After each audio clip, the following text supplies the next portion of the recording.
Et bonjour à tous, c'est Olivier, j'espère que vous allez bien. Et aujourd'hui, on va s'attaquer à une machine sur Xbox qui s'appelle Cap. Une machine très simple qui, on peut dire, concentre plutôt sur les basiques, en fait. Voilà. Donc, la machine, elle est lancée. Voilà, on a son adresse IP. On va la prendre. On va même la mettre ici. Comme ça, on l'a pour plus tard. Lui, il veut se mettre à jour. Bah non, plus tard, hein, pas maintenant, c'est pas le moment. On est en pleine vidéo. Donc, alors, bah, première chose, ce que l'on va faire, on va aller dans Temp, on va se créer un répertoire cap, cd cap, voilà, et on va lancer le petit nmapper habituel sur l'adresse IP, et on va prendre, non, on met pas all parce qu'il n'y a pas besoin. Allez, c'est parti. Donc là, déjà, on voit qu'il y a port 21, port 22, port 80, donc du FTP, du SSH et du HTTP. On va aller voir ce qu'il y a derrière le HTTP. Donc, alors ici, on met donc http notre adresse IP et on tombe sur un petit site, voilà, un petit dashboard, voilà, avec différentes données dessus. Ok, très bien. Ici, on a Nathan, message, settings, tout ça, on peut le voir en bas à gauche ici, que c'est juste des encres vides. Voilà, même le logout ne sert à rien. Donc, on va aller ici, et ici, on a différents liens. Donc, Network Status, voilà, qui fait un netstat de la machine sur laquelle on se trouve. Donc, c'est intéressant, on peut voir les différents ports qui sont ouverts. OK. Un ipconfig, qui va faire donc un ipconfig de la machine. Donc, on peut voir son adresse IP, son interface, très bien. Et en fait, la zone qui nous intéresse, ici, il n'y a pas besoin de faire un GoBuster pour savoir tout ce qu'il y a dessus. En fait, c'est ultra simple. La zone qui nous intéresse ici, c'est sécurité snapshot. Donc, il crée un pcap des 5 dernières secondes. Donc, si on clique dessus, donc là, on attend 5 secondes, voilà, voilà, et il fait une capture réseau. Donc ici, on a nombre de paquets 8, tout ça. Ok, on va le télécharger. Tenez, on va le télécharger. Vous allez voir ce que ça donne. Donc, on a ça. On a le 1.pcap. Donc, on le met dans tempcap. OK, save. Voilà. Et on va aller voir ce que c'est. Bon, le nmap n'a toujours pas fini, mais c'est pas grave. On n'a pas besoin du reste. Voilà. Donc, on a 1.pcap. Donc, on va ouvrir notre 1.pcap, voir ce qu'il nous donne. Donc, voilà, on a différentes infos. OK. Très bien. Mais ces infos ne sont pas intéressantes. En fait, ici, il y a un détail sur le site à regarder, c'est qu'en fait, ce 1.pcap est passé ici dans l'URL. Et donc, quel est le réflexe à avoir? Ça donne quoi si je mets autre chose que 1? Par exemple, 0. Et en mettant 0, je tombe justement sur une capture avec beaucoup plus d'infos. Donc elle, on va la télécharger. Donc il nous demande d'enregistrer le 0.pcap, ok. Et donc, si on regarde, donc on a bien le 0.pcap. On va l'ouvrir, 0.pcap. Et qu'est-ce qu'on voit ici? Il y a beaucoup plus de choses. Et en descendant, il y a un truc qui frappe, c'est ici, il a capturé des trames FTP. Alors, ce qu'il faut savoir, c'est que le FTP n'est pas chiffré. Le SFTP l'est, mais ici, le FTP n'est pas chiffré. Et on a vu qu'on avait un port FTP ouvert. Donc, ça pourrait être intéressant d'analyser ces trames réseau, de voir s'il n'y a pas des infos intéressantes. Et pour cela, qu'est-ce que l'on fait? Ben, on va faire un clic droite dans Wireshark, follow, et là, on a le TCP stream.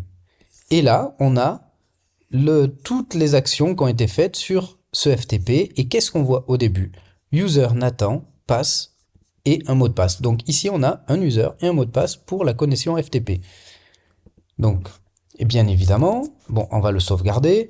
On pourrait l'essayer sur la connexion FTP, le port 21 qu'on a vu qui était ouvert par Nmap, mais on va pas faire ça. On va directement le tenter sur le SSH. Peut-être que c'est le même mot de passe. Donc, on va prendre ça. On va prendre déjà l'IP. Allez, c'est parti. Hop, je me mets là. On n'a plus besoin de Wireshark. SSH, Nathan, sur, hop, je suis allé un peu vite, Nathan, là-dessus. Donc, hop, il me demande, yes. Et on va prendre le petit mot de passe qui va bien. Et on va le coller là. Et bingo, on est rentré. Donc, le mot de passe qu'il a utilisé pour sa connexion FTP, ce fameux Nathan, c'est le même mot de passe que sa connexion SSH. Et donc, forcément, quand on arrive ici, on a le user .text qui est pour l'utilisateur Nathan et le groupe Nathan, et on est Nathan, donc effectivement on a accès à l'user.text. Ok, on a eu notre premier flag.